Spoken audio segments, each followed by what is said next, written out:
Bergen Large City School District. Welcome to the people in the audience. Welcome to the people online. We will begin tonight with a roll call.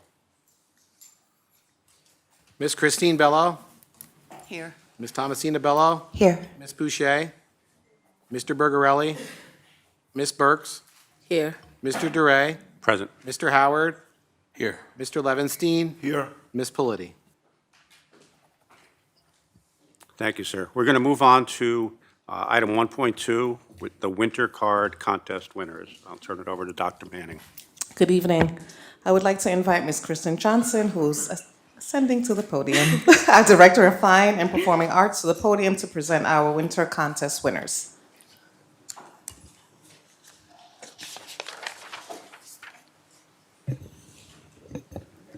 Thank you so much.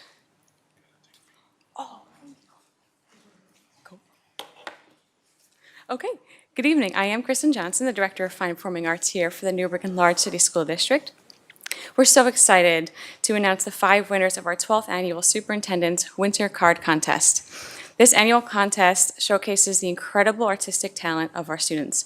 This year we received over 70 entries from students in grades K through 12 for this contest. The pieces of art reflect not only our students' artistic talents, but also beautifully capture the spirit of this very cold season. I would like to express my deepest gratitude to all of the students for their hard work and dedication. I also want to acknowledge the support of the teachers, parents, administrators, and everyone who has encouraged these young artists.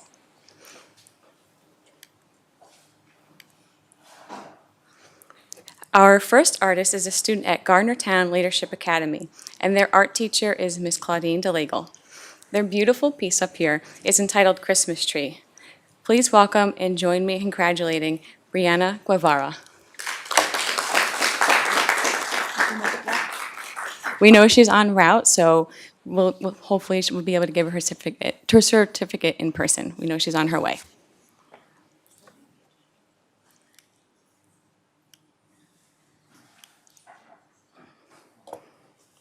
This fun artwork here is called Penguin. Our second artist who designed Penguin is a student at Fostertown School, and their art teacher is Ms. Kayla Allen. Please welcome and join me in congratulating Isabella Jeffers.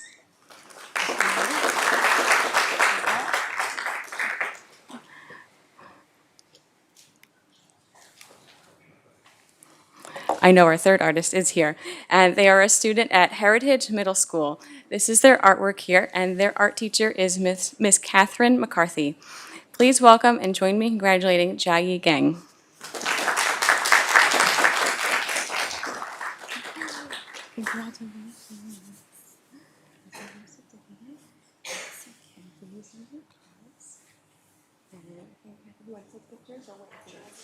Okay, very good. Thank you.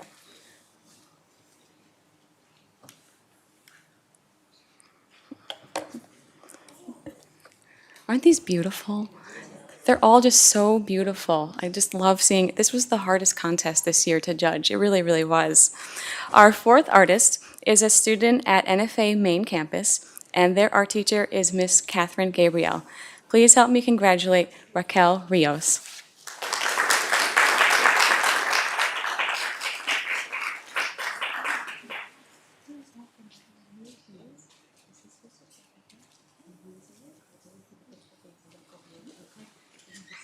Thank you.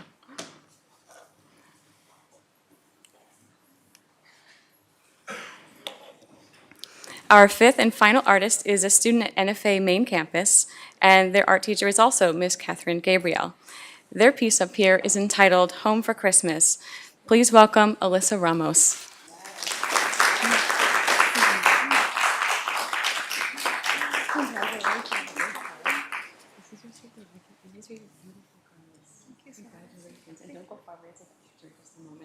Because we can have a seat for now. In addition to our 5 winners, we also have 11 honorable mentions, and their names are on this slide here. I also want to express my appreciation for every participant for making this contest such a wonderful annual tradition. I look forward to witnessing the continued growth and creativity of our students in the fine performing arts. Thank you and congratulations again to all of our students.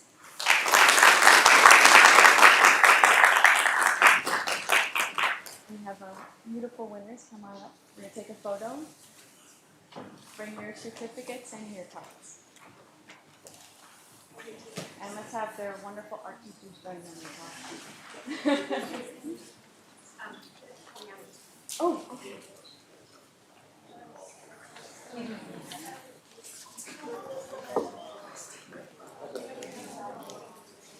Oh, yes. Then I have a ton. Yes, absolutely.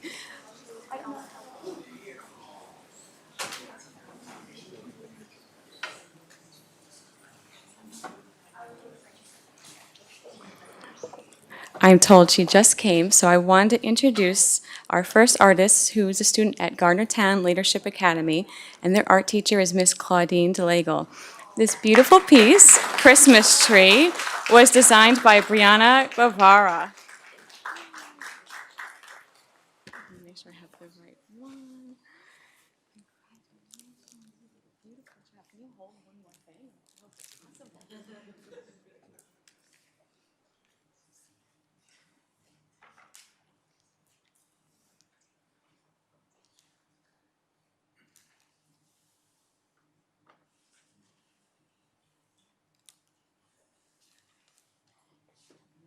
One more thing to hold, and then I think we're gonna take a picture over here. That one stuck off too. Oh, perfect. We're gonna give this.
All right, we're going to move into executive session.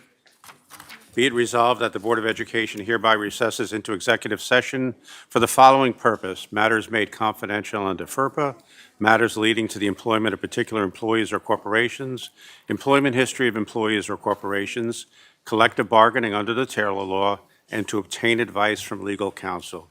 Can I get a motion and a second, please? So moved. Second.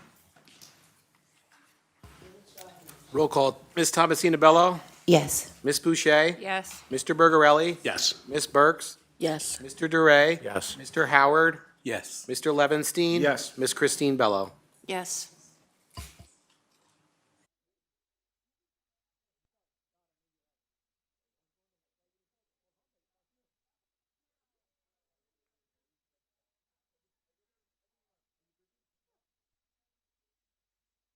Or in middle school, she can't read, and her teachers are crackheads, they don't practice.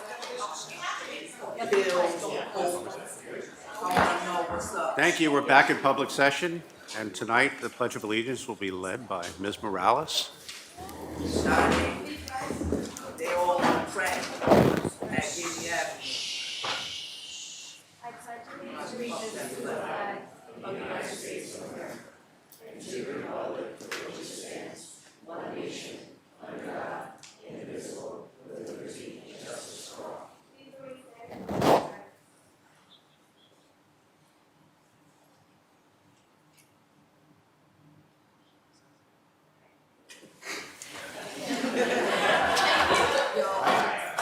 Nicely done.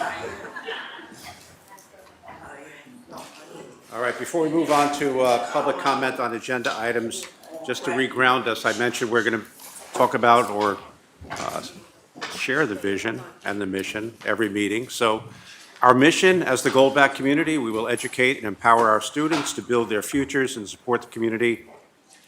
Our district mission belongs to all of us. Every employee, whether they work in a classroom, on a bus, in a cafeteria, behind the scenes, helps educate and empower our students. And we need to remember some of our most mission-critical work happens behind the scenes for people we may not think about. Like London. Our vision is creating choice, voice, and opportunity for impacting the future of all Goldbacks. With that, we will go to public comment on agenda items, item 3. There's nobody signed up I to, signed up. Stop on playing. agenda items. Oh, agenda. If anybody would like to address the board on agenda items, please come to the podium.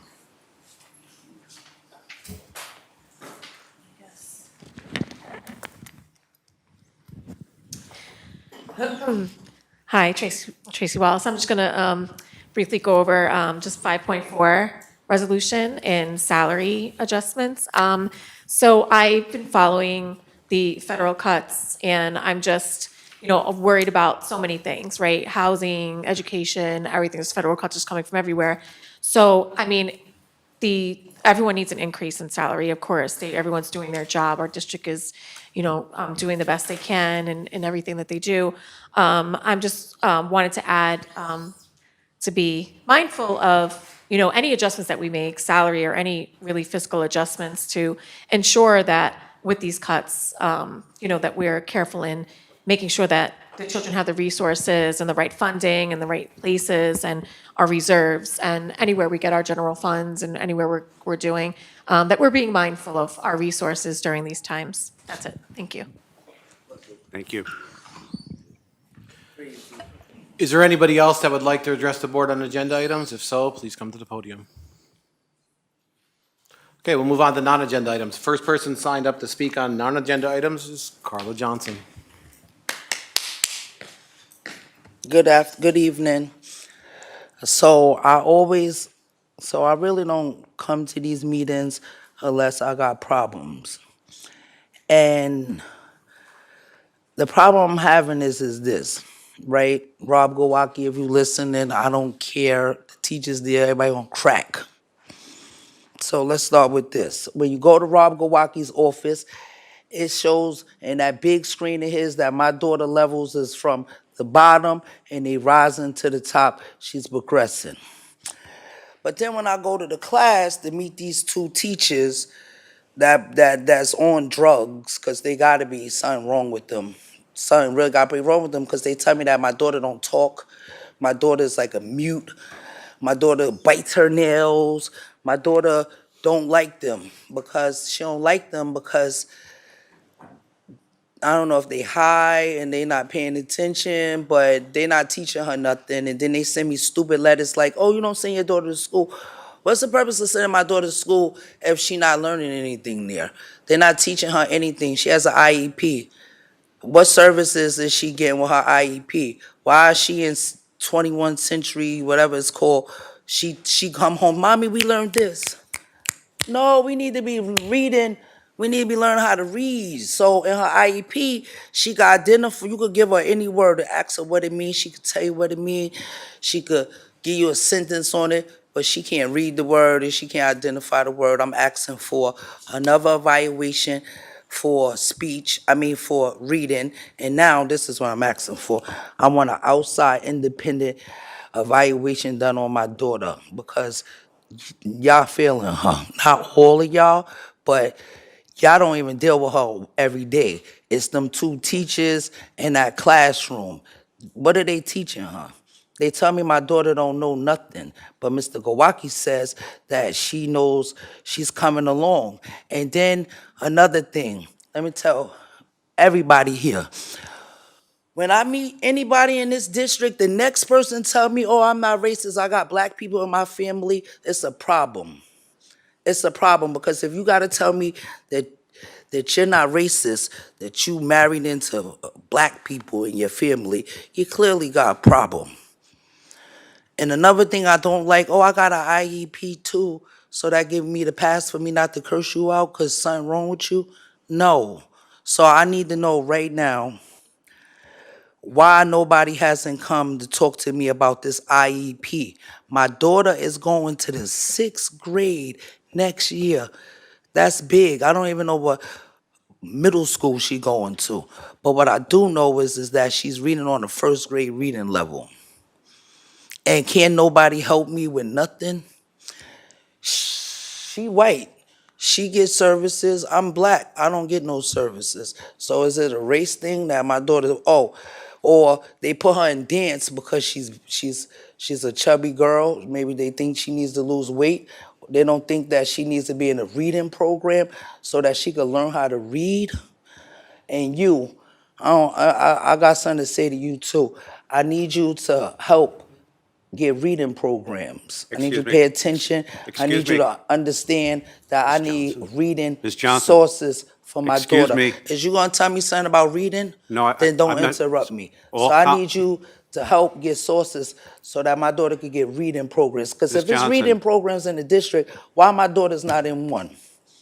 Ms. Johnson, Why my all- daughter not in one reading all program? comments have to come this way. Okay, That's not just- Madam President, because you're a man, sir. Why is my daughter not in no reading programs? Is there reading programs in this district? Does Guinea Avenue have reading programs? Because Rob Gawaki and I are not on the same ball anymore. We're not on the same page no more. I'm gonna go to Blaze Gomez, I'm gonna do a news conference, and I'm gonna tell them everybody in Guinea Avenue is on crack, because nobody's helping my daughter. My daughter be in her classroom. Anybody know London knows she talks, she speaks, and then you know what they try to tell me? I'm enable her because I'm her person that fights for her. I fight for her. I want her to read. She's going to the 6th grade. You know, a lot of kids out here in the city of Newburgh, once they can't read past middle school, they drop out. They don't go to high school. They don't go to college. My daughter has paid college. I'll bring you the paperwork. Her father passed away, he died, and I have to make sure she makes it to the finish line. I have to make sure she know how to read. Do you know how to read?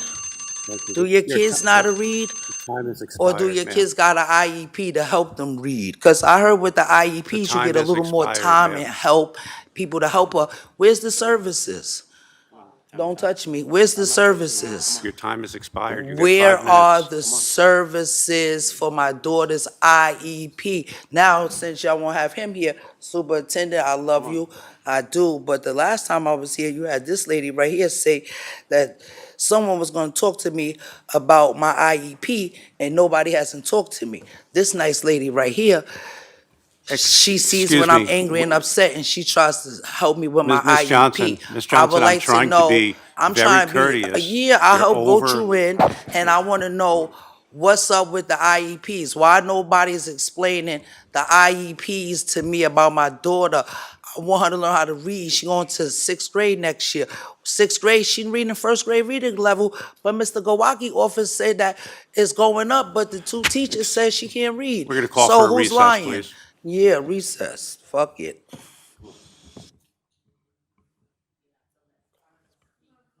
Ms. Burks. Sade.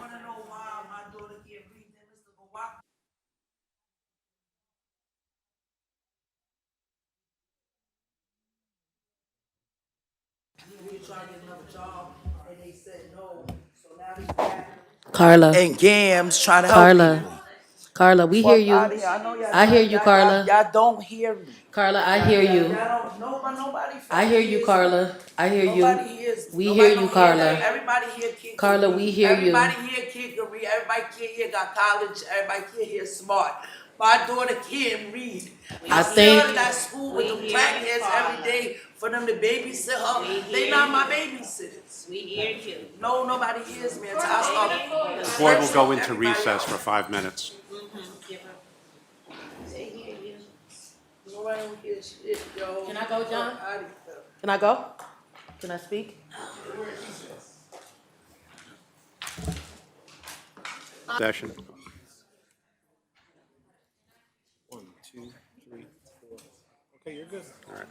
We're back in session, and any further comments on non-agenda items?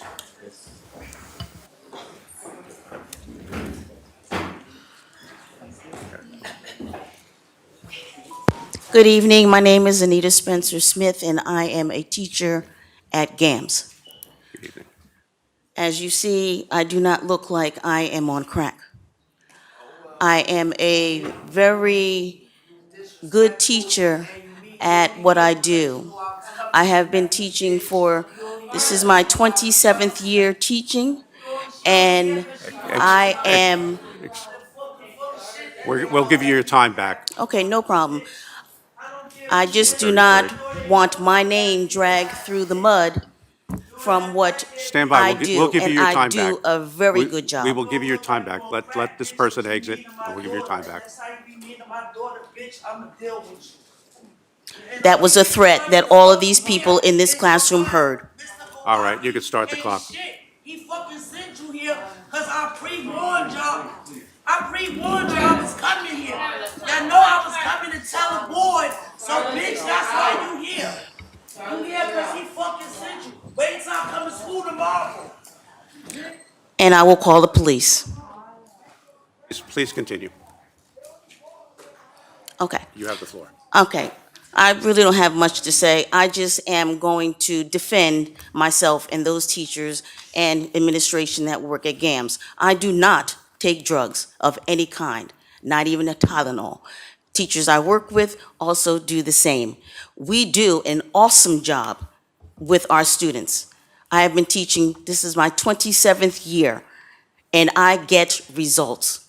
You ask teachers in the middle school who see my students come to them for sixth grade in an ICT setting, dealing with both special and gen ed students, and they know where they come from. They know that they are prepared for sixth grade.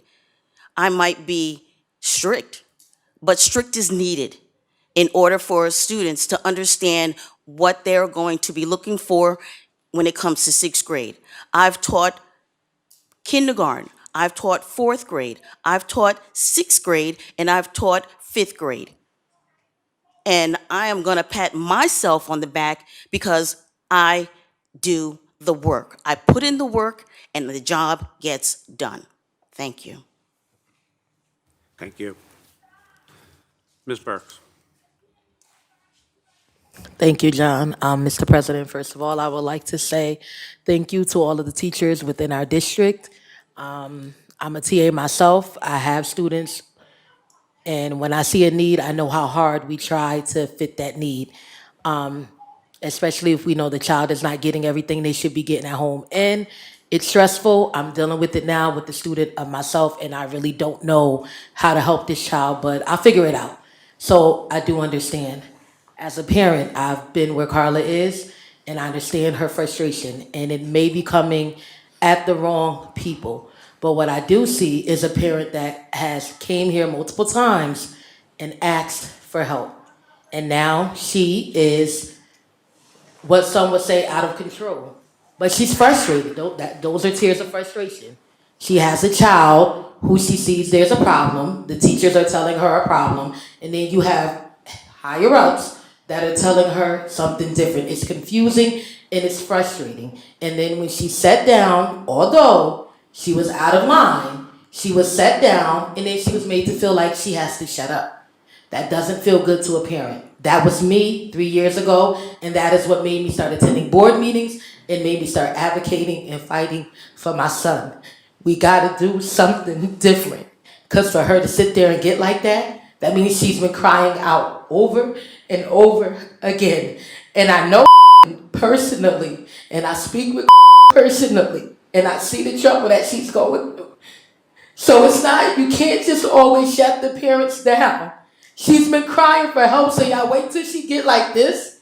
Y'all wait till she calling the teachers that are there to help and saying they got issues. That girl is upset and she's frustrated. So I hope after tonight we can figure something out to help Carla and to help so she is prepared when she enters the sixth grade next year. And now I'm gonna stop because I'm a little emotional. Thank you. Thank you, Ms. Moving on to superintendent's update, item 5. Are we done with public comment? Yeah, I was Go ahead.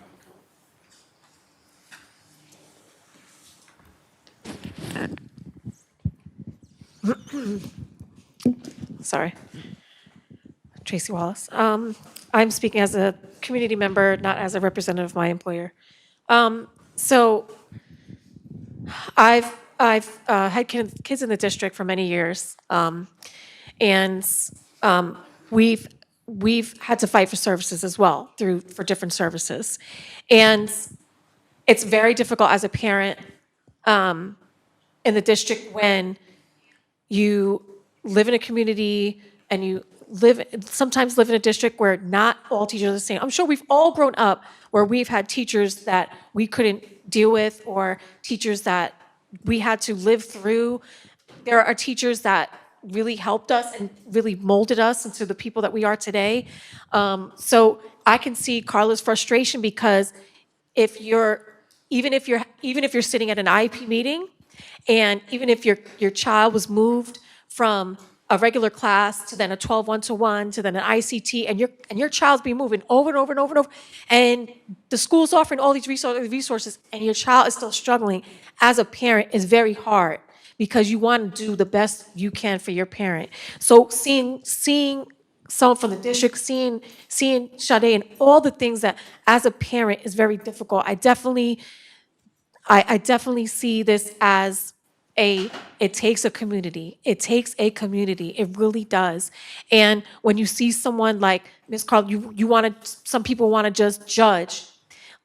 Let's not judge what some of the things that let's think about what resources can we bring in our community to help families like this, basic needs, going to her. I said, hey, I'm going to be at home tomorrow. Come to me. I will help you, right? I'm just a community member. I'm just a mom. I'm not from the district. I've had kids in the district, but I'm willing to go out there and help a parent such as Carl's get what resource, what can we do? If let's say you go into a meeting with a teacher, let's say it was recently, I know this teacher who just spoke. I had some words with her with my son. And it wasn't because she was a bad teacher. She's a great teacher. She's a strict teacher. But at the time, I didn't feel that my son needed that strictness. At the time, I felt like he needed routine. And I had to sit down with her and say, hey, I didn't want to argue with her. I wanted to say, I look at the teacher's point of view, and the teacher said, this is what we're doing. The teacher who just spoke up here, she said, this is what we're doing with your son. And then I put on the table what I would like to do with my son. And these are the goals. And these are the goals that we have to do together. So we may not think that what the teacher is doing inside that classroom is going to meet those goals. We may not agree in the way that this person is going to meet those goals, but we have to definitely meet the parent where they're at. And we have to do this on a district level or community level. And this is, again, why we bring up these community programs and any connections that you could have, even outside. If you have outside, I know that you have family, FAPE, and other things in your district where you can help families. I think that sometimes somebody may need somebody different to talk to that they can connect with. And maybe they're just not connecting with that teacher or that principal, but maybe there is someone else that they can connect with and get these resources. But I'm just saying that I support the district, I support the teachers, and I also support the parents. And I just want to say that, you know, if we could just work as a community to help each other with cases like these, with situations like these, to bring our district together. This is why we need like SEPTAs and PTAs and PTOs so that we can help each other advocate as peers, as family members, as community members. So that's all I got. Thanks.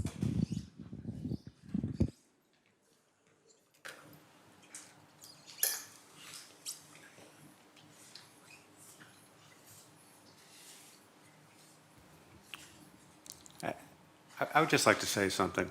It is incredibly sad to see a parent come into a building and be that distraught. And I believe she was that distraught. And she may have made a couple of comments that were not accurate at all. But through that, there was a person that's hurting very badly inside. This may not be the forum to express that, where we can't offer help at a board meeting. But I can assure you, and I'll tell you, the person sitting next to me will assure you that we're going to work on this. We don't want to see that, and we're not going to hide behind it. If she needs help, we'll get her help. And it's unfortunate that occurred tonight, but it did, and we'll address it. Thank you. Anyone else for non-agenda items? All right, we're going to move on to superintendent's update. Thank you. Good evening, everyone. We have received the first group of New York State testing results. Additional assessment data will be released by New York SED, State Education Department, in the coming weeks.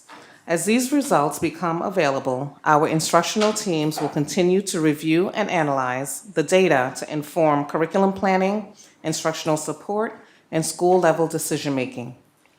Separately, we have received our ESSA accountability determinations, which are distinct from the annual testing results.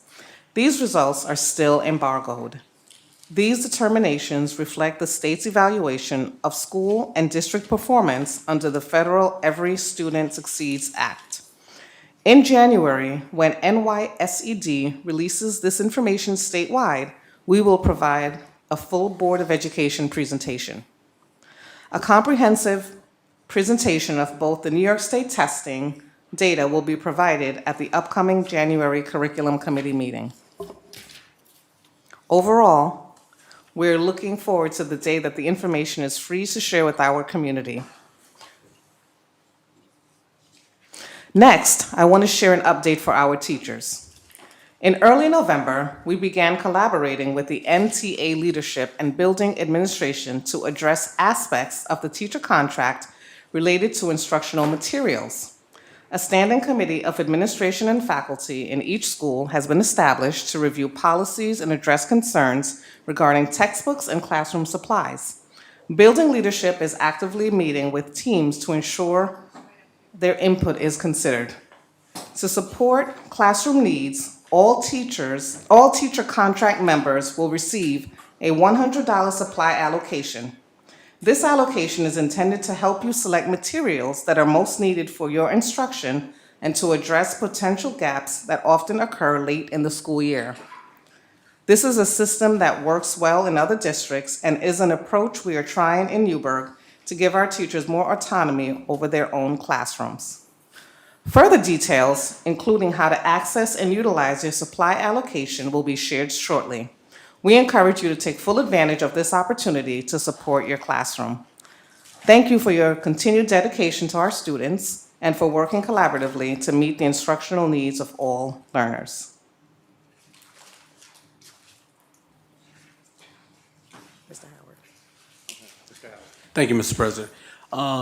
Dr. Campbell, can you give a more detailed explanation about the data that is revealed in those results and explain what embargoed means and what that is? I know individuals on the board, we know those terms, but people in the public that are listening, I want them to get the information, understand what actually is the data that is revealed, and also what does it mean when you're saying something is embargoed?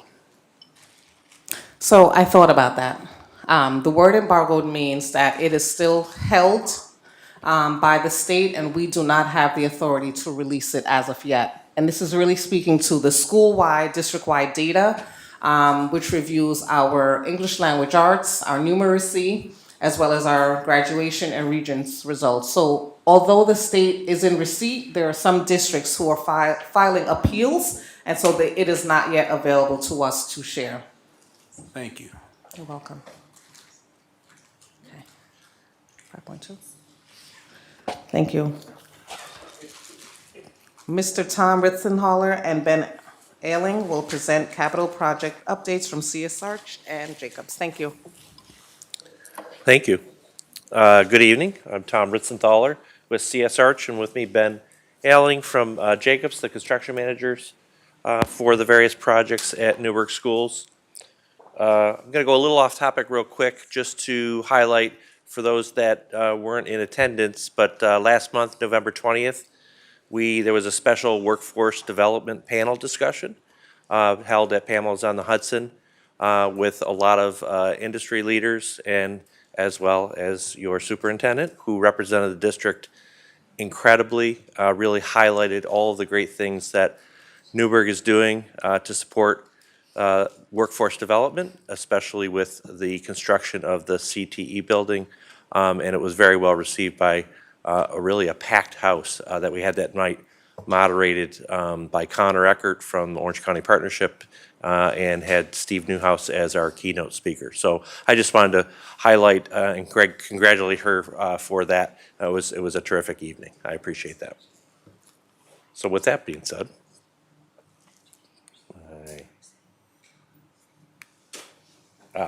okay, so we're going to go through each of the projects as we normally do, starting with the locker rooms and then ending up just an overview of the 2019 proposition bond budget. And of course, I always remind us why we're here, because we want to improve education for children. It's the focus of everything we do. So let's start with the locker room renovations. We're pretty much there. There's only a couple little things left to do. Really, floor and wall tile is complete, painting's nearly complete. All the lockers and benches are installed. Some touch-up work still remains. Team rooms are finishes. Really, construction is substantially complete. I'll show you a couple pictures. We still have to work on a couple door alarms for some of the egress doorways and cameras in the stairwell. And then we're now in the process of completing the clock and PA installation. So, and that'll be ready for the space to be turned over to the district. I'm sure the boys and the girls will be surprised when they see the difference in what the space looks like. So again, reminding you of the layout. To the left is the girls' team room. To the far right is the boys' team room. And in the midsection is the boys' main locker room. The two blocks in orange are the men's and women's coaches' offices. And just want to show you what it looks like right now. So complete transformation. I wish we had before and after pictures because that would really tell the story. But as you can see, extremely durable finishes everywhere. I think people are going to be really surprised when they get through the space and have good access to it. So as you can see, we're really there, just about ready to turn over the space. So thank you, a big thank you to all the contractors who have really been working very hard to get this space ready to go. So the new CTE building, you've seen the pictures before, so I won't belabor that. We're about 70% complete. Doesn't mean we have a lot of work to do. We still have a lot of work to do, especially at the interior and getting the building fit out. All 4 stairs are complete. Last portion of the roofing is being installed. You can see this, the walk-in cooler and freezer are currently being installed. That's for the culinary lab. Sidewalks and concrete curbs, you're starting to see them around the site. The first one was poured in the front of the building, kind of where the dog runs are. Electrical transformer was placed. Permanent power for the building is scheduled for this month, so that's great. And we're going to get the elevator delivered in mid-December. So you can see that construction is really moving along. We don't have too much additional exterior as far as brickwork to put in place. So it's really starting to come into fruition. And you can see the scaffolding around the main entry, which is a different block material to highlight the entry point for the building. That's West Street to the right-hand side. Just some overhead shots you can see looking back at the existing high school. So you're going to see, starting in spring, you'll see a lot more of the site work get developed as we reach the end. Now we're pretty much working full interior, except for a little bit of the exterior brickwork to do. So you can see the back of the building. These are all the trades on the lower level. The bump out on the left, that's the auto body and auto tech shops, along with the welding lab. And then the second and third stories are computer labs, the photo and video production, art rooms, etc. So it's coming along. Windows are being put in place. So you can see we've got sidewalks being installed in the front. You can see at the interior now, drywall finishes are going in. The various components for each of the various areas of the building. These are the toilet rooms, so you see the floors are down. We'll start to get into fixture install, tile installation, etc. Some of the corridors, you can see some of the painting is being completed. More durable finish on the bottom side of the wall. That's again for durability. You can see the ceilings are exposed and they will remain exposed. This is a learning building, so we want the students to learn, especially the construction and HVAC and the MEP trades, to understand how this building went together and to be able to look around the building and see how that looks. So it's a learning tool for them as well.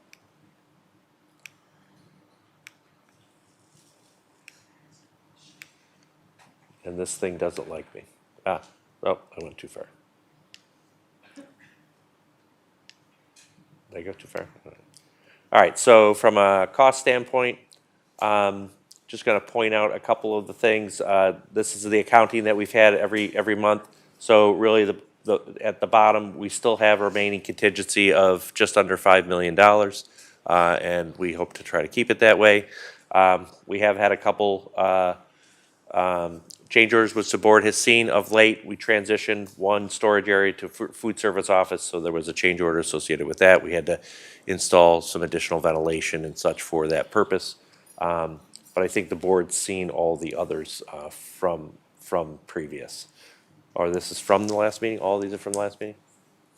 Yeah, Okay, I thought we had a meeting since then. well, the 1028 is the last. Okay. And so we had an additional brick support, a minor cost associated with some missing brick support.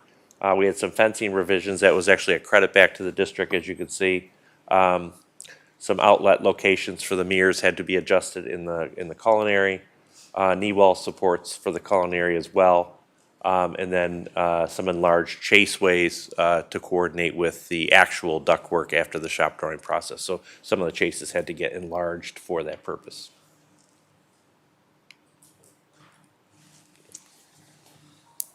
So this will be the updates for New Windsor Elementary School. As you'll see in the update here, temporary power for construction trailers has been installed.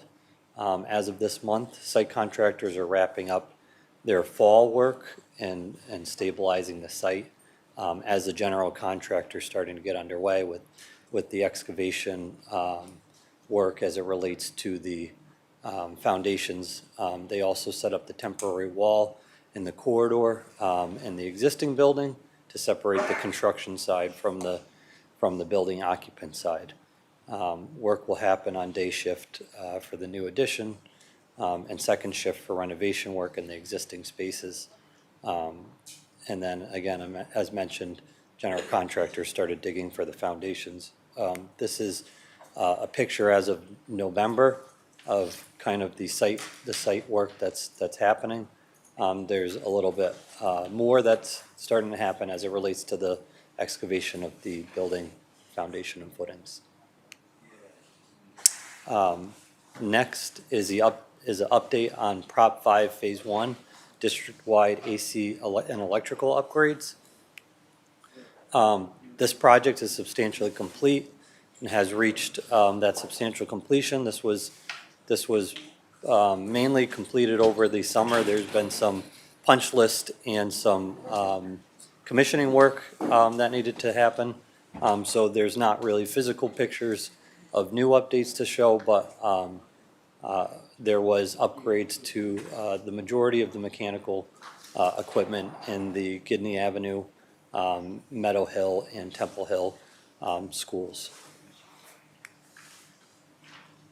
This is just a snapshot of the allowance updates. Most of the additional costs have been applied against the allowances, and this is just a tracking of each of those allowances per contract per building.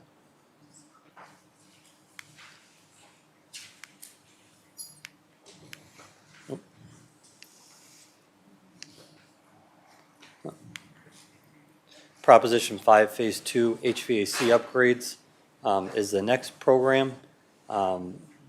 This, currently, bids were received on 11/18 for HVAC upgrades for Bonneville. Scope review meetings were held with low bidders from mechanical, electrical, and general contractors on 11/25. And recommendation to award the general mechanical contractor is on tonight's agenda. The electrical scope is being rebid with bid openings scheduled for 12/23 of this month, and then anticipated recommendation letter will be submitted to the board for the next board meeting, which is January 13th. And then this next slide is for the 2019 proposition bond budget. This has been previously presented. This gives a rundown of accounting as it relates to current construction costs, which is the second column in. The first or second column in from the far left, you'll see that that's the original budgeted amount proposed in 2019. This is a tracking construction hard cost several years later based on where we're at with the construction to date. This is the delta between those two numbers. In the fourth column, you'll see. And then the project status column tells you whether or not it's under construction or project was closed out or substantially complete. And again, this continues on for the remaining projects associated with this capital bond. And this is just a definitions page as it relates to incidentals and construction hard costs. Again, these are something that we've gone through at the other previous board meetings. Does anybody have any questions? Go ahead, Mr. Howard. Yes. Thank you, Mr. President. So I have a question in regards to HVAC. Would that Sure. be here? Yep. Okay, so I was visiting a building recently, and I was talking to some teachers approached me, some people in the building approached me in regards to the HVAC systems. Sure. How are they regulated? And I'm hearing concerns about it not heating the buildings properly, and also there was concern about proper placement of the HVAC unit out front. And in fact, at Temple Hill, it's in front of the signage on the building. Can we address that? So that's on a list of items that are with the contractor. So it was not something that was identified in the plans, but is something that is now being addressed because the realization that those units are a lot taller than initially expected. So it's now blocking that signage. So their plan is to move those lettering so that you can see it. Okay, so how about the regulations of the units? Are they working properly? They're still going through at Meadow Hill and Temple Hill, commissioning those units. All of the units are on and running, but the building management system, which operates those units, is still being fine-tuned. So as they're getting these units running, they're testing and seeing how much airflow comes out of them and balancing those units. And that's part of the process of commissioning the system. So if I'm hearing you correctly, is that something that's ongoing now and Yes. will be fixed in the immediate future? Yes. Thank you very much. Yep. I just would like to add briefly, if there's some area of specific concern in the building, it'd be very helpful if they notified their head custodian or principal who could communicate that information to myself and Mr. Velez. So we can relay that to the contractors to make sure that's something that's reviewed. We did identify the location for the lettering to be removed. I've reached out to ask for an update on when we can expect that to be completed because we did identify that early on as a defect in the drawings. So I apologize. So you've already been informed of these incidences? Not of the concerns of the operation of the units, but if there are areas of specific concern in the building, specific classrooms, gymnasiums, whatever that may be, if they can notify their head custodian or their building principal, that information gets relayed to myself and Mr. Velez, and then we're able to share that specific issue with the contractors so that they can focus on that area. So if I'm hearing you correctly, the protocol would be for a teacher to inform the head custodian would inform the building principal, and that building principal would relay that information to you. Actually, they could notify the head custodian or the building principal. That information will be relayed from either of them into Mr. Velez and myself. Okay, thank you very much. Thanks, Mr. Howard. Thanks, Ms. Roaring. Anything further? Thank you. Thank you, guys. Thank you so much. I did have a great time as well, Tom, by the way. Do great work together. We have an informational meeting on January 8th for high school students and families interested in the programs being offered at this new wonderful building, and we hope for a large turnout for that event. We also welcome those interested in the program and curriculum aspect of planning to attend. In the curriculum aspect, please plan to attend our Board of Education Curriculum Committee scheduled for January 7th. Ms. Kimberly Roaring, our Assistant Superintendent for Finance, will now. Sorry with the questions, Dr. Campbell. Can you repeat what you just said, and how are we making sure that that gets out to all of the parents who may be interested? And are we going to push it down to the middle school level? We will 100% publicize, make sure that we get it out, we push it out, we get it onto our page, and send lots of informational emails out to the families So if I'm hearing you correctly. and social media. Okay, so if I'm hearing you correctly, this is not just for eighth graders who are coming. It would be a good idea for sixth grade parents, seventh grade parents also, so they know what's coming down the pipe. Absolutely. Thank you. Thank you.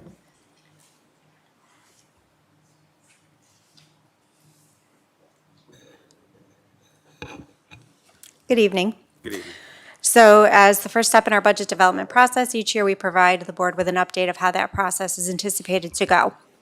And that's what we're presenting this evening, so that you can plan for what's coming next. So we have a number of steps in the budget development process. Our first step every year is starting with our staffing verification. That process is being led by Ms. Peterson, and it's underway now with a review by the building principals and department directors to affirm the staffing that they have and the assignments of the individual staff in their building.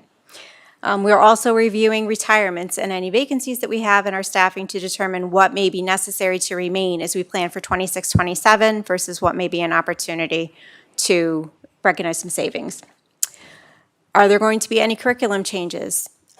We look at the use of our instructional software and what aligns with New York State standards. We go through that list of software every year. We look at the usage of the software and the alignment, and we make recommendations to continue or to discontinue those software items. Our program's going to be redesigned or expanded. We know, for example, that we're going to have to plan for some new programming at the CTE building, and that will be part of the proposed budget for next year. We're also gathering information on any anticipated increases in our health insurance, property liability insurance, tuition rates for our students out of district, and those contractual obligations so that we can plan for those accordingly in our budget development process.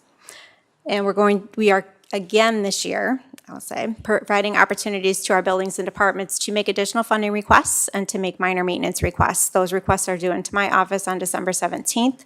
What has been done in the past and will be done again this year is that those are reviewed by myself and Mr. Velez, and then they're reviewed with the executive team, and recommendations are made for any that may be appropriately put within an operating budget. We have had requests come through that are construction related, and we cannot accommodate them in the annual operating budget.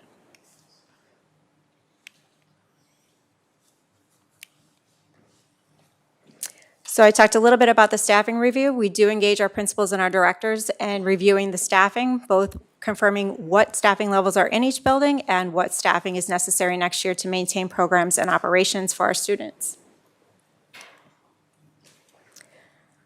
Our division and department leaders complete their budget requests. We are doing, again, a modified zero-based budget, which means there is not an expectation of an increase.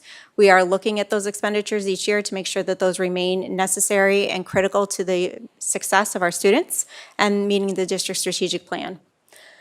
We will be reviewing overtime and substitute budgets as we do every year. We have identified in previous years some situations where we reduced the overtime line and created a part-time line because that was a more appropriate use of the resources to meet the need that was identified. And again, we'll be looking at specific CTE needs. As we have done every year, we review in great detail where we are with our exceptional learner students, those that will be entering our districts that are known to us, and what those needs may be.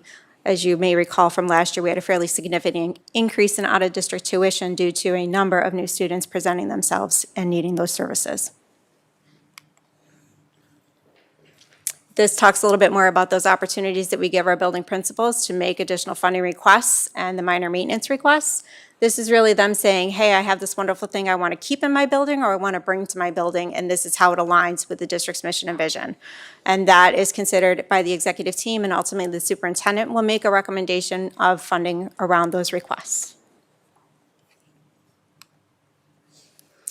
This year, we'd like to look at the budget development process a little bit differently. We're proposing a budget deeper dive, and that would look like budget workshops with the board, where we'll get into a little bit different level of detail and specificity around some of the things that affect the budget, how we derive our different revenue sources, and how we are determining what we expect those costs to be next year. The proposal for that is to do budget workshops with the board prior to the regular business meeting. And that is asked to start on January 27th, which is when we would have our next budget development discussion with the board. It would be a public meeting, everybody's welcome to attend, but it would give us an opportunity and a dedicated time to have some deeper conversations with the board in response to some questions and requests that have come forward around the process. We will compile those requests. We'll continue to review any vacancies that become known to us, retirements and resignations as well. We will be prioritizing all of the requests, and we, as usual, will be presenting our initial modified rollover budget at the end of January. That's it.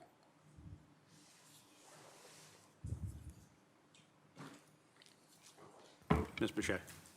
So for those meetings that will be from 4:30 to 5:30, some of us work until 5, so can they be done via Zoom, Teams, so that we can be a participant in them if we cannot physically be here? It would be a board decision. I defer to Mr. Duray. That's going to be something we'll look at. I understand what your question is. Mr. Howard. Thank you, Mr. President. So, Ms. Roaring, can you talk about the staffing review with building principals, what that looks like, and what will come out of those conversations? So that's a two-step process. The first step in the process is underway now. They were given a spreadsheet of staff that HR believes are currently assigned to their building and what is thought to be happening with those staff based on the information we have in our HRMS system. They are reviewing that and confirming or modifying that information so that we can update our HRMS system and make sure it's accurate, which is our Human Resources and Financial Management Software, WinCap. It's important that we make sure that that information is accurate before we do the rollover of positions, which is part of the budget development process and how we do our staffing projections. So this really is the first step. Once that's done, when we come back in January, as we have done the last few years, we will do individual meetings with each building principal. They meet with the executive team. We are reviewing staffing separately, and then we review staff together. They make their asks for any additional staffing, and they tell us what positions they may have identified that aren't necessary at that time in their building. That becomes part of the next step of the staffing conversation, and ultimately that's been brought forward. At least last year, we did a deeper dive into staffing as part of our budget development presentation by department and identified the positions that were in each department and the asks for any changes in personnel. Will there be any, well, no, that's not a good question. Mr. Levinstein, go ahead. So just a question in reference from the student side of rolling over and where they're going and how many kids may want Italian next year, things like that. How does that coincide with what you see on the teacher end of it? Is that taken into consideration? So that who would- wants band, who wants this, that, or the other thing? That would be part of the master schedule work that is led by Dr. Soto. Go ahead. So, will this budgetary process include any conversations around buildings and programs that may be leaving one building, going to another building, and the what's the word I'm looking for? The new use of other buildings, older buildings. So I'll start, and if someone feels the desire to add on to, they may. Yes, there will be conversations about that. As we look to occupy our CTE building in the fall, we will be looking at the staffing that's necessary for that building. That may mean that there's some realignment of existing staff. It may not all be brand-new staff. So we are looking at that as well. Keep in mind that we'll be vacating some spaces in existing buildings. We will be having a program conversation about what programs will be offered and where those will be housed, yes. Thank you. Any other questions? Thank you, Ms. Roman. Okay. I'm sorry. Ooh. Mr. Bergarelli. Sorry, didn't want you to go away yet. Thank you, Mr. President. Ms. Warren. So with the conversation of the CTE building, it's a whole new building. It's going to cost money to run it, power it, all the good stuff. What kind of impact are we going to see this coming up budget just, even a year before the building's actually officially open? So that's conversations that we have with our utility providers. We actually have a partner that helps us estimate those expenses, and we'll be looking at the equipment that's there, the anticipated need or load, and they will be helping project that based on the cost that we are in our bid price for. Thank you. All right, we're moving to 5.4, resolution to approve represented confidential managerial employees' salary increase. Got a motion and a second on this. So moved. Second. Thank you. Discussion on this item?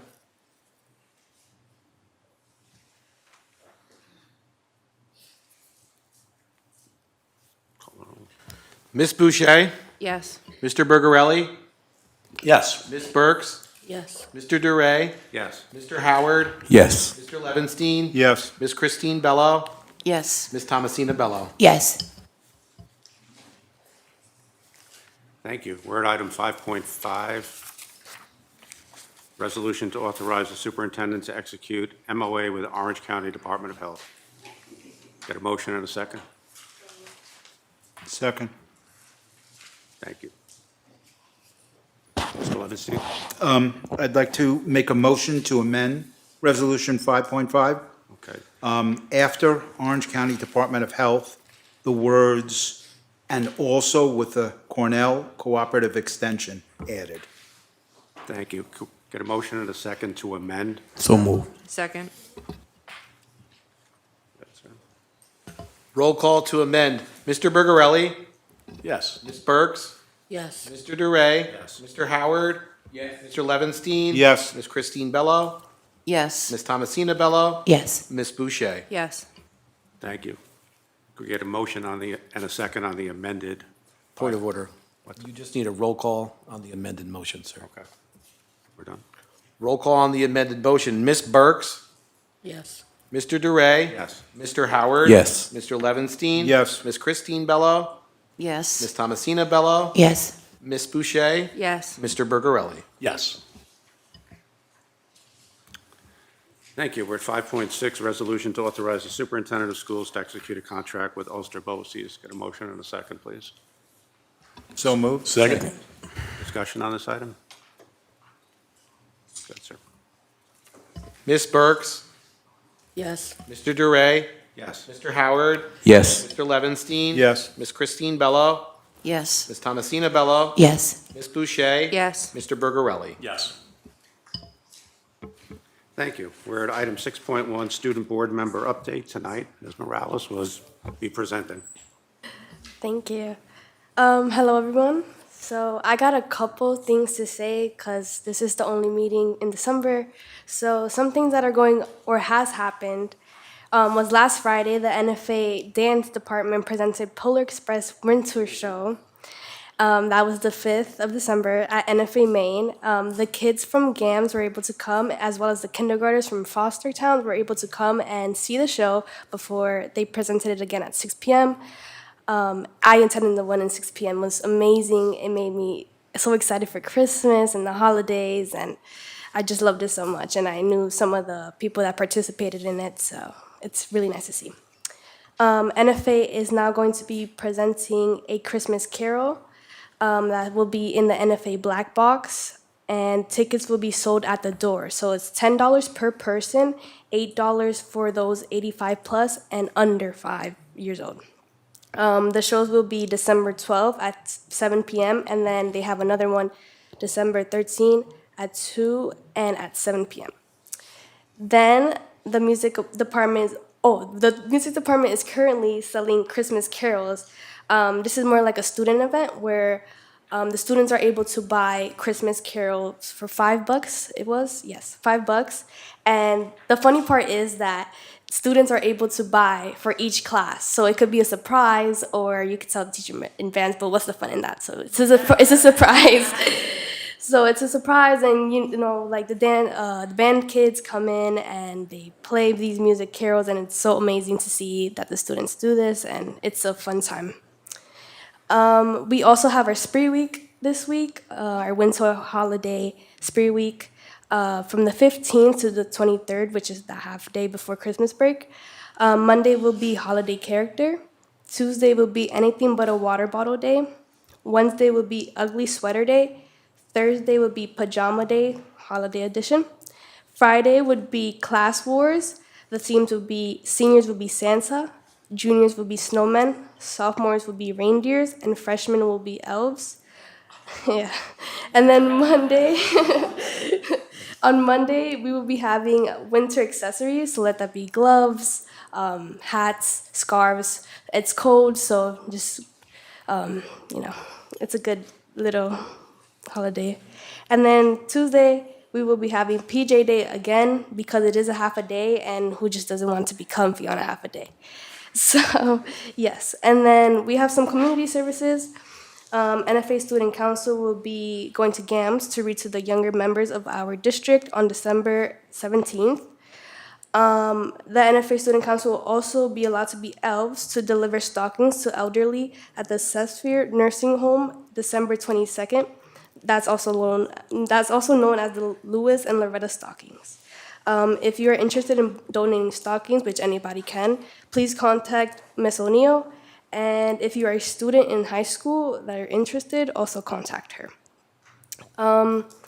Some middle and high school students will be working with the district librarians and the 5th graders for an amazing activity surrounding the 250th birthday of Jane Austen's.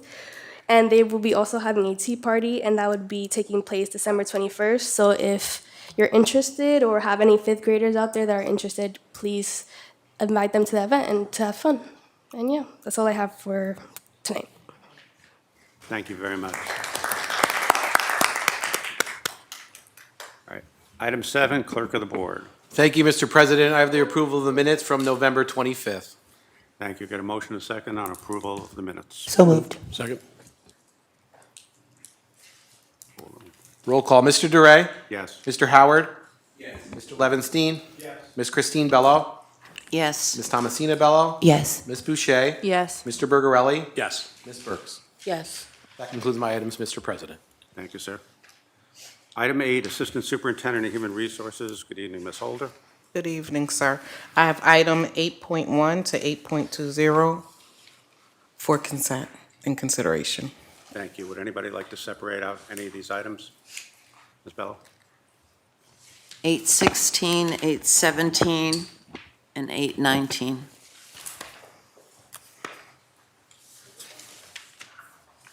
Anyone else like to separate out any items?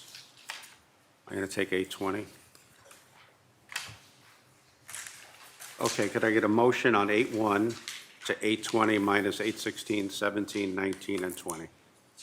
So moved. Second. Thank you. Any discussion on these items? Mr. Levinstein? Thank you, Mr. President. Ms. Holder, is the following an accurate description of the Human Resources agenda being presented tonight? HR agenda items A through N, including appointment, change of statuses, leave of absences, resignations, retirements, and end of assignments. Extend appointment of Ms. Chesser as an interim principal. Abolish a vacant math AIS teacher and create an elementary teacher for South Middle School. Abolish a vacant typist position and create a senior clerk position. Approve an independent medical exam.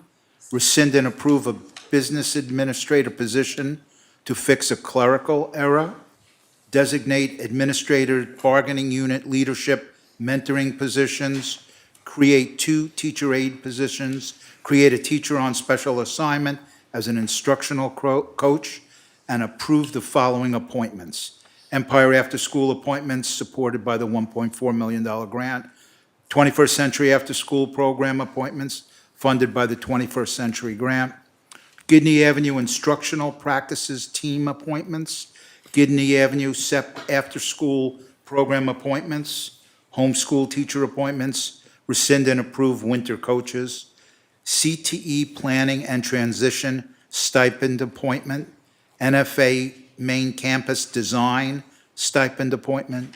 Accountability and School Improvement Stipend Appointment. Extend probationary period for 3 employees, and tenure recommendations. Ms. Holder, is that correct? Yes, it is. Thank you. Thank you. Thank you. Any further discussion? So we're voting on 8-1 to 8-20 minus 16, 17, 19, and 20. Roll call, Mr. Howard. Yes. Mr. Levinstein. Yes. Ms. Christine Bello. Yes. Ms. Thomasina Bello. Yes. Ms. Boucher. Yes. Mr. Bergarelli. Yes. Ms. Burks. Yes. Mr. Duray. Yes. Thank you. We're moving to item 8.16. Can I get a motion and a second? Second. Thank you. Discussion on 8.16. Ms. Bello? Yeah, I'm just remaining consistent with my belief that these were unnecessary. I'm not convinced that they are outside the scope of what a principal normally does. So I can't support it. Thank you. Mr. Howard? Thank you, Mr. President. So I'm going to ask Dr. Campbell, can you give us the content of the work expected and the scope of the work for 816, please? Sure. So 8.16 is essentially the planning that must occur for the CTE building. We are opening a brand-new building. It is outside of the scope of the work of the executive principal. This is not his role. This is an additional role. We are governed by collective bargaining agreements, and administrators have a role that they must fulfill, and if we go outside of the role, they have to be compensated. Let's not forget that we did hire someone at approximately $200,000 to do the very same role that we're doing now for a prorated 15,000, which is, is prorated, so it doesn't even get to, I don't believe, is probably hovering around $11,000. So it's the same work that we hired someone for not too long ago at $200,000 for approximately $11,000. Not doubting your word, but No. Mr. Shaw, is this outside of the work scope of an executive principal? The issue here is preparing to open a new building. And there are provisions in the education regulations at 100.2A that address this. One approach is you hire the principal ahead of the building opening. The other approach is that you assign certain functions to others about the opening of the building. This is that alternative approach. So there's nothing that is beyond the pale here to speak of. And in my opinion, this wouldn't constitute work already subsumed within the regular duties of the executive principal, lawful to do this. Thank you. Thank you, Mr. Shaw. Any further questions on 8.16? We're good. Roll call, Mr. Levinstein. Yes. Ms. Christine Bello. No. Ms. Thomasina Bello. No. Ms. Boucher. No. Mr. Bergarelli. Yes. Ms. Burks. Yes. Mr. Duray. Yes. Mr. Howard. Yes. The motion passes. Thank you. Moving on to 8.17. Can I get a motion and a second, please? So moved. Second. Thank you. Discussion on 8.17?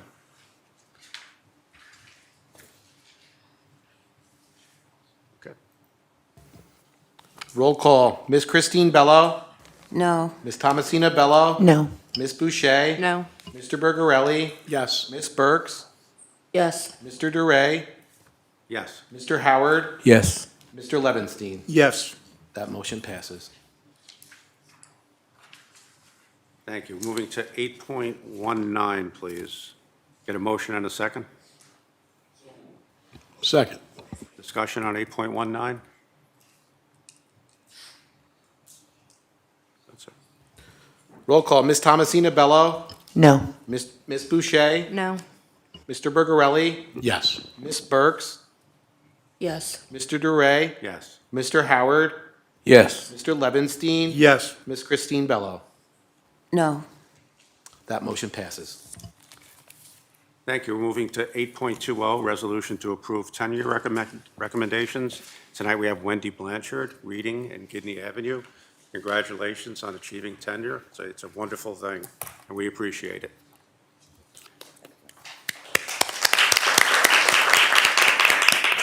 Now, we get a motion and a second on 8.20. So moved. Thank you. Any further discussion on 8.20? Good, sir. Ms. Boucher? Yes. Mr. Bergarelli? Yes. Ms. Burks? Yes. Mr. Duray? Yes. Mr. Howard? Yes. Mr. Levinstein? Yes. Ms. Christine Bello? Yes. Ms. Thomasina Bello? Yes. Thank you. We're That's moving all on my to items. Item 9, Assistant Superintendent of Finance. Ms. Roaring, good evening.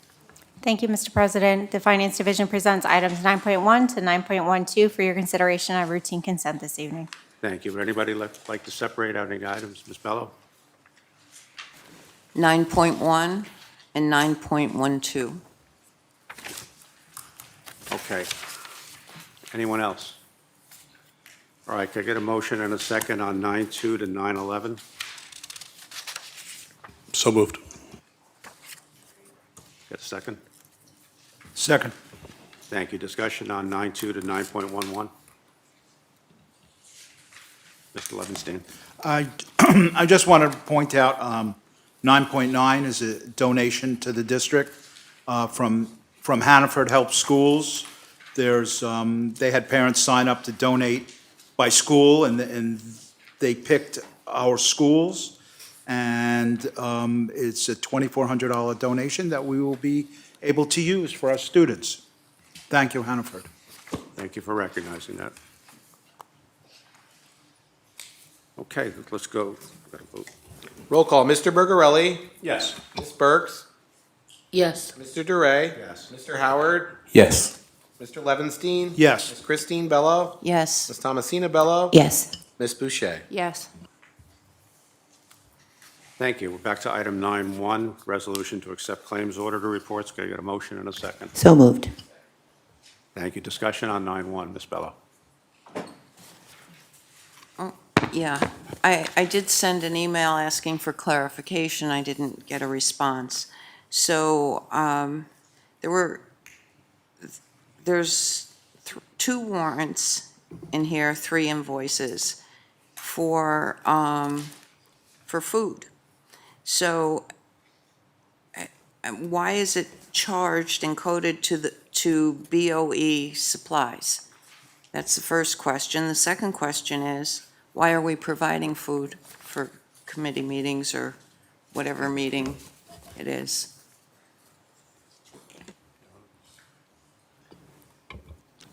Okay, I think it was coded incorrectly, but we're operating within the policy. Just the same way you have the snacks in the back, it's the same food that we provide. So when we are having meetings during the meal hour, we have an obligation to provide it. It's no different than any other meal that you've had. Potato chips cost $92.50? We've had more than that, and all the soda, everything else that you've had. Okay, well, thank you for the clarification on the miscoding. But the policy does say that we should know how many people were there. And that's not included in the information. Just a point, that's all.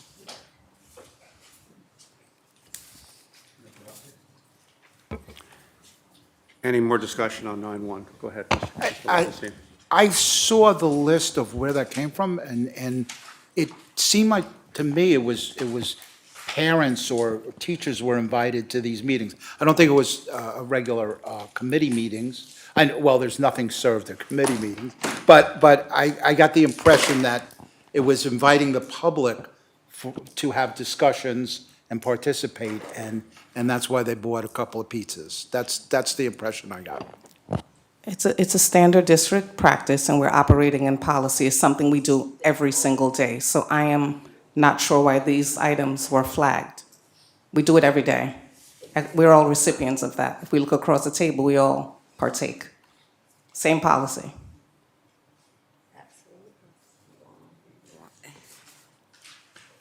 Mr. Howard, did you have something? I still, Go ahead, Ms. Bello. I don't see why. I mean, these are employees. No, this does not say parents. So I think It's employees the root of your question is, why are we? providing food. So I just explained that, but maybe you'll hear it from the attorney. Maybe he's better to, maybe you'll hear it differently if he tells you, so I'll have him respond to you. There a consensus for my response? So if there is business that's occurring during a lunch period and it's deemed to be necessary to have food at the meeting so as to avoid an interruption in a meeting, that's been held to be appropriate by the controller. There should be a list of the people who are being served the food. That's pretty much what external auditors are requiring, but it's not an illegal event. I didn't think it was illegal. I just, what I'm surprised at is that what the policy dictates, that we are supposed to be provided with, the information, is the time, the meeting date, how many people were there, and none of this is supplied to us. That's what I'm just trying to discern whether this was really during a lunch hour or something like that, or are we just, buying lunch for people? That's what I'm trying to figure out. So, and then, of course, it was miscoded, but I don't understand that. We pay substantial salaries. I don't see why we have to buy lunch, too. That's all. If I could add to that, there's something called reasonable and customary. And if you have 12 people, for instance, around a table at lunchtime, instead of 12 people going out to 12 different places and interrupting the entire event, it's actually much more economical to bring in $50 worth of pizza and keep working. It's not free food for people because they're working through their lunch hour. It's just keeping the meeting going. It's called a working meeting. It's accepted in virtually every industry and business.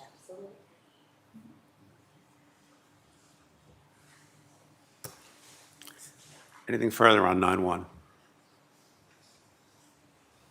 Roll call. Ms. Burks? Yes. Mr. Duray? Yes. Mr. Howard? Yes. Mr. Levenstein? Yes. Ms. Politi? Oh, sorry. Ms. Christine Bello? Yes. Ms. Thomasina Bello? Yes. Ms. Boucher? Yes. Mr. Bergarelli? Yes. Thank you. We're at 9.12, resolution to approve a budget transfer. Can I get a motion and a second, please?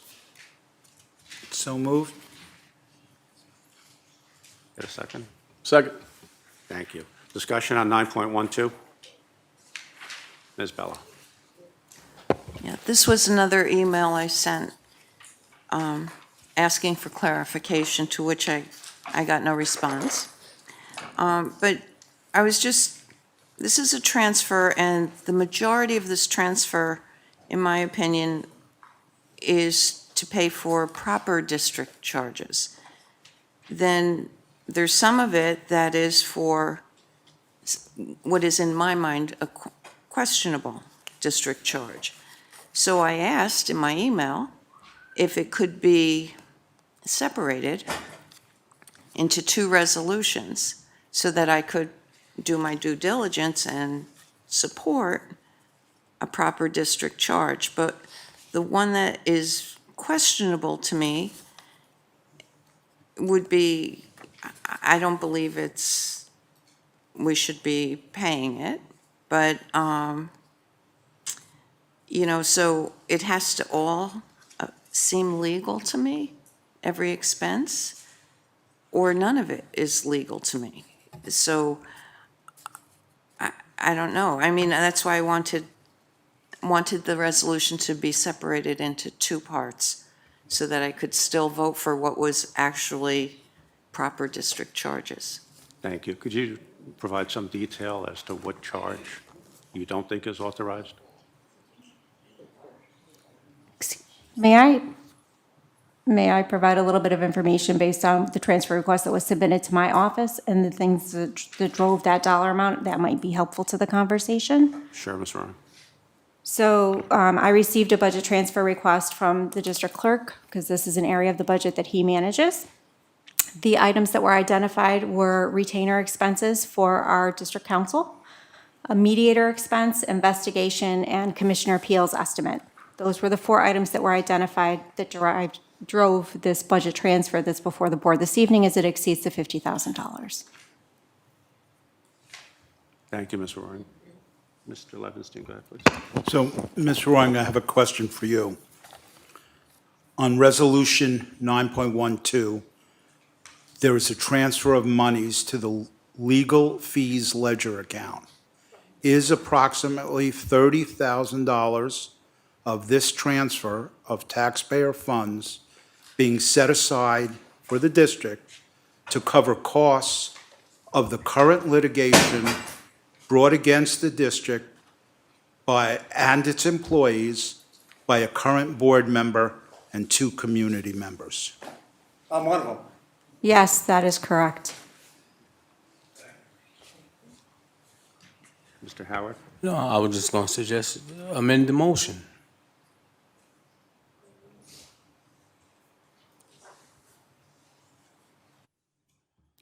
I said I would suggest amend the motion.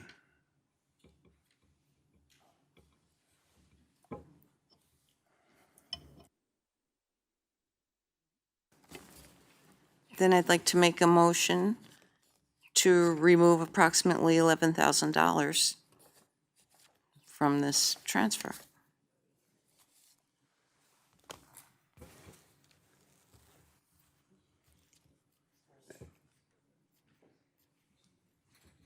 Mr. Shaw, could you speak to the $11,000, please? What 11,000? What $11,000?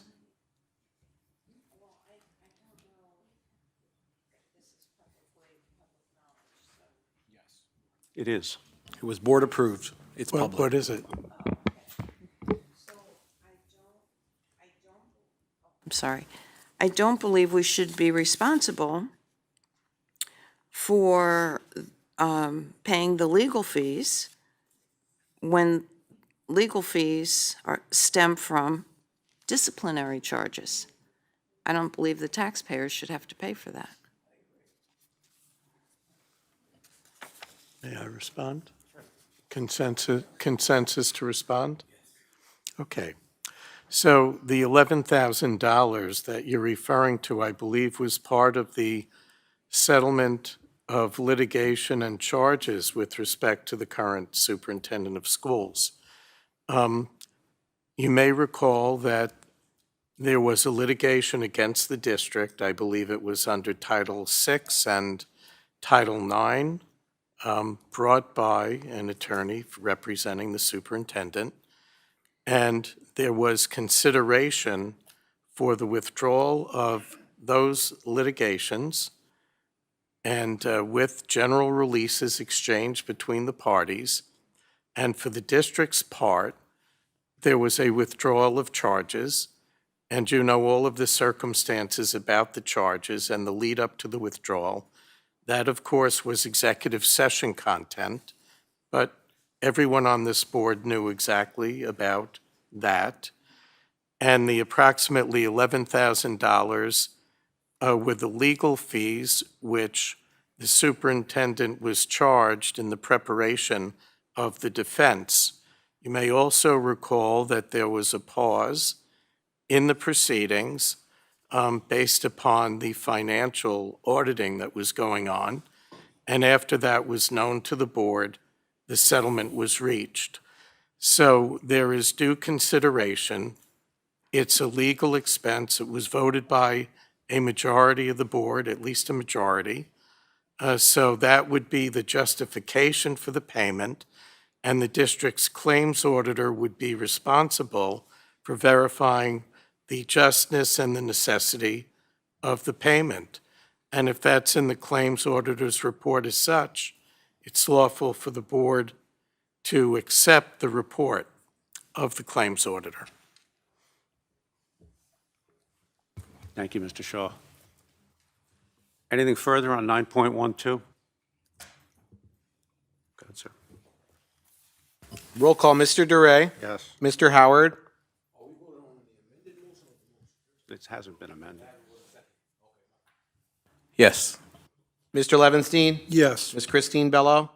No. Ms. Thomasina Bello. No. Ms. Boucher. Yes. Mr. Bergarelli. Yes. Ms. Burks. Yes. Thank you. That concludes my items. Thank you, Ms. Rowan. Item 10, Assistant Superintendent, CIO, DPO. Mr. McGrath, good evening. Thank you, Mr. President. The Division of Technology and Data presents for the board's consideration items 10.1 and 10.2. Thank you. Would anybody like to separate out 10.1 or 10.2? All right, can we get a motion and a second? So moved. Second. Thank you. Discussion on 10.1 or 10.2? Mr. Howard. Yes. Mr. Levinstein. Yes. Ms. Christine Bello. Yes. Ms. Thomasina Bello. Yes. Ms. Boucher. Yes. Mr. Bergarelli. Yes. Ms. Burks. Yes. Mr. DeRay. Yes. Thank you. This concludes my items. Thank you. Item 11, Assistant Superintendent, C&I Elementary. Thank you. We present item 11.1 for your consideration on consent. Thank you. Get a motion and a second on 11.1? So moved. Any discussion on 11.1? Roll call, Mr. Levinstein. Yes. Ms. Christine Bello. Yes. Ms. Thomasina Bello. Yes. Ms. Boucher. Yes. Mr. Bergarelli. Yes. Ms. Burks. Yes. Mr. DeRay. Yes. Mr. Howard. Yes. Thank you. Nothing further. Thank you. Thank you. Item 12, Assistant Superintendent, C&I. Dr. Soto, good evening. Good evening, President DeRay. Our division presents agenda items 12.1 to 12.3 for the board's consideration on consent. Thank you. Would anybody like to separate out 12.1 to 12.3? Can we get a motion and a second on 12.1 to 12.3? So moved. Second. Thank you. Any discussion? Ms. Christine Bello. Yes. Ms. Thomasina Bello. Yes. Ms. Boucher. Yes. Mr. Bergarelli. Yes. Ms. Burks. Yes. Mr. DeRay. Yes. Mr. Howard. Yes. Mr. Levinstein. Yes. Thank you. That concludes our items for this evening. Dr. Soto. Item 13, Assistant Superintendent, Exceptional Learners, Mr. McGrath. Thank you. So as you know, for the last 6 months, I have been supporting the Division for Exceptional Learners. Ms. McKitty Bromley will be joining us at the next meeting. So for the very last time, I present, we were very happy to have her. Nice job. So for the very last time, I present item 13.1 for the board's consideration. Thank you. Any discussion? Can I get a motion and a second on 13.1, please?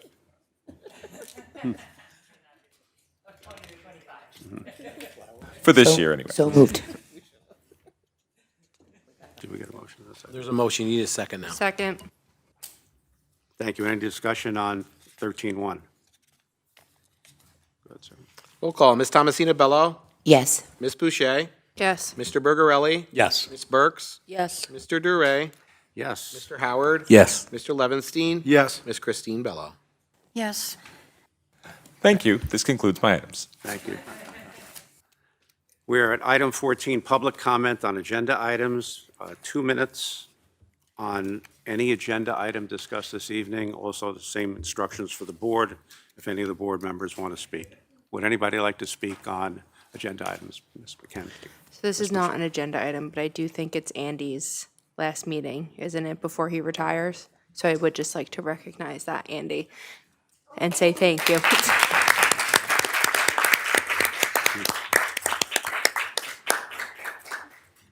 Thank you. Since we're there, I'll add a bit to it.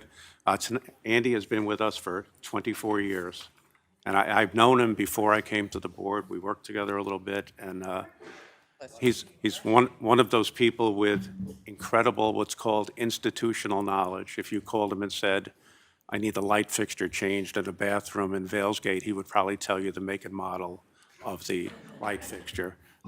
And those people are incredibly valuable to an organization. So we're going to miss you. I very much appreciate working with you. I know I speak for the board, how much they appreciate working with you. And you've done just a terrific job, and we wish you well in your retirement.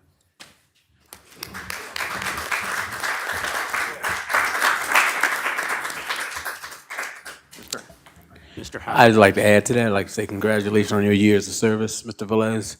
You've always been someone that's always been available, always been someone that was adequately prepared to do what was necessary to keep this district rolling and flowing. And I just want to tell you to keep the bat phone on.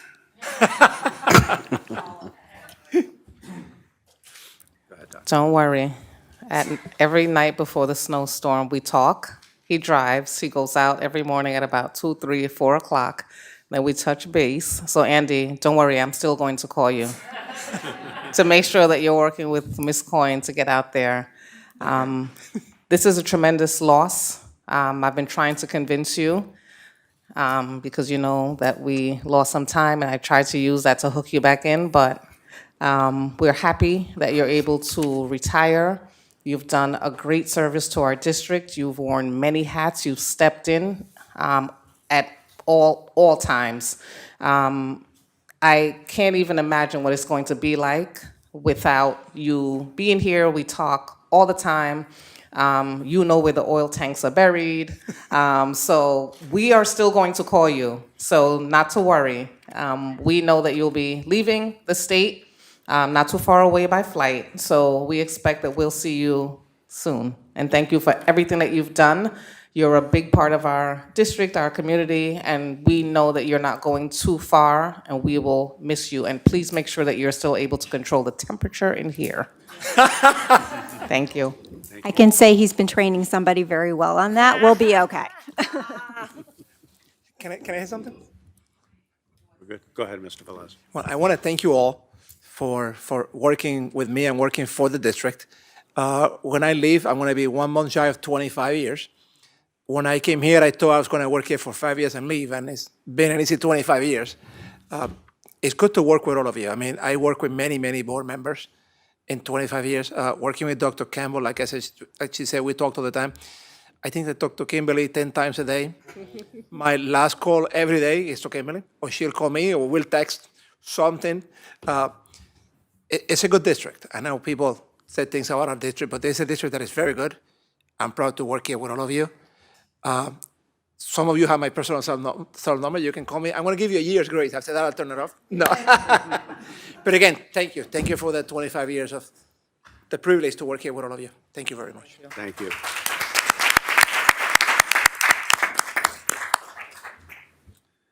Ms. Boucher took us to a happy place there. Thank you. But we're back to item 14, public comment on agenda items, 2 minutes. Mr. Ryan, good evening.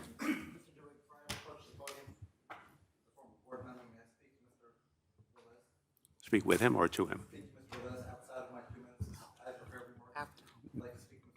No, you can do that after the meeting. I'd like to speak to him publicly. I served with this man. I sat at a table with him. 25 years ago, Mr. Velez, I was also a young man. I was also on people. And I learned a lot. Mr. Ryan, Fair enough. That's on you, Mr. DeRay. Thank you. That's fine. I'll take it. That you choose. Good evening. My name is David Ryan. This is working, right? I hope they can hear me on YouTube. With item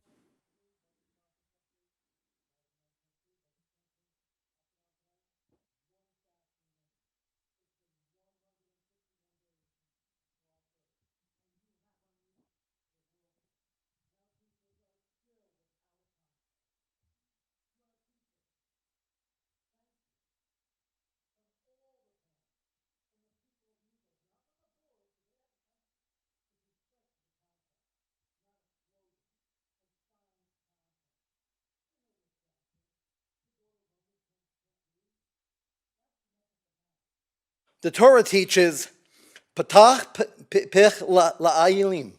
Open your mouth for the voiceless. I'm here to open my mouth for the voiceless. Miss Johnson, if you're still listening, and for all the similarly situated children.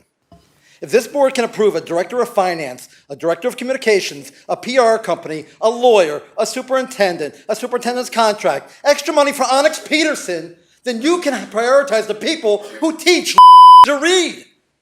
Please stop gaslighting us, saying you care while refusing to effectuate teachers' contracts and a coherent evidence-based reading program. Maybe she'll get her due, but what about all the little out there? Sir. Mr. DeRay, through the chair to Trustee Philip Howard, over a decade on this board, where's the reading program? Mr. DeRay, through the chair to Trustee Politi, you said these lawsuits are expensive? They are, because misconduct is expensive. Cutting microphones mid-content, intimidation outside the chamber, Mr. Howard, Mr. Ryan, and all conflict-related comments choices come that blow to legal consulting the lines. chair. Mr. DeRay, through the chair to the trustee, Mr. Bergarelli, Ms. Politi, and Mr. Howard are all up for re-election next year, and in my view, wholly responsible for failing to deliver the teacher's contract. You Ryan. bear that weight. I said the names. What are you going to do, sue me? Give him a contract. May I Give him a speak? contract. May I speak? Mr. DeRay, may I ask Mr. Ryan a question? Yes, you may. Mr. Ryan, you mentioned a student's name. Did the mother give you permission? I heard it tonight publicly. Well, a mother talking about a student by name is different Well, than someone I'll else. talk to Ms. Johnson about that, and I'll tell you what. I'll publicly apologize if I broke the rules, if I was so impassioned.